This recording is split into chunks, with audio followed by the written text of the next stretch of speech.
Hello, and welcome back to another episode of False Confessions. In today's episode, we will be discussing the steps taken when being falsely accused. In addition, we'll be talking about interrogation rooms and what happens after the fact. In today's episode, we will be discussing two major cases, the Rodney Reed case and the Central Park 5, as it will help further understand the reason behind false confessions.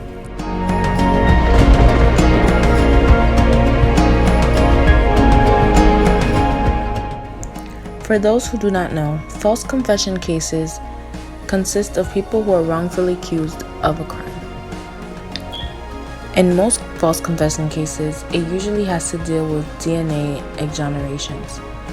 In the Innocence Project, about 30% DNA exonerations involved false confessions, which meant DNA was wrongfully looked upon and it resulted in someone being falsely accused of a crime.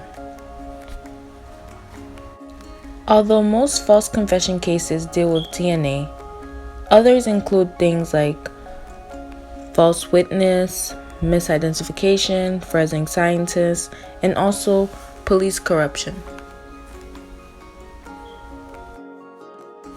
For example, in the Rodney Reed case, it consisted of someone who wasn't exactly misidentified but was wrongfully accused of a rape case because of DNA evidence. Rodney Reed was accused of rape, killing, and murdering Stacy Stites, as seen above. He's been on death row for about 20 plus years and was scheduled to be executed November 20th, but with help with our system, he was able to be released from execution. The problem with Rodney is that DNA evidence clearly proves his innocence, but for some reason, it still went forward for him to be the prime suspect of this rape and murder.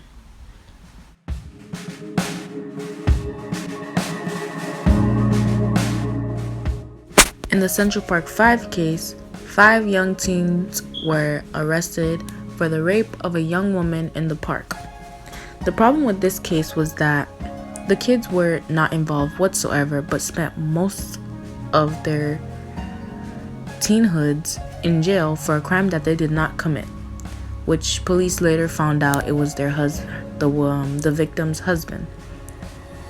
The problem with that is that if we are later finding out that innocent people weren't actually guilty, there's clearly a problem in our justice system, and that just gets us to think, is the police really protecting us or not?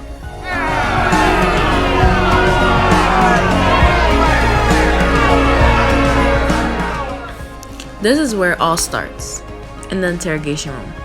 Well, not exactly with the superhero, but with other falsely accused victims.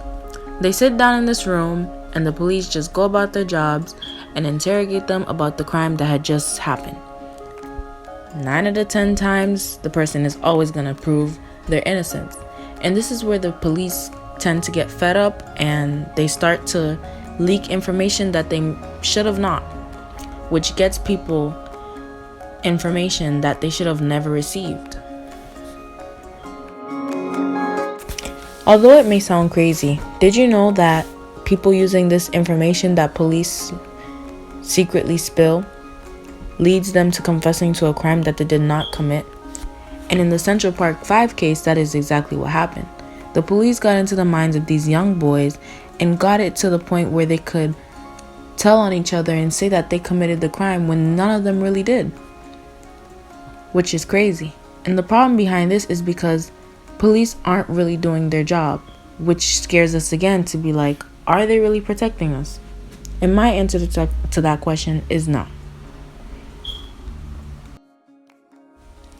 There's no final answer into saying how we can protect ourselves from the police, but it's great for us to be aware that false confessions exist and we need to be aware of them so that we are not in the same shoes as these other people who are getting falsely accused of crimes that they were nowhere near a part of.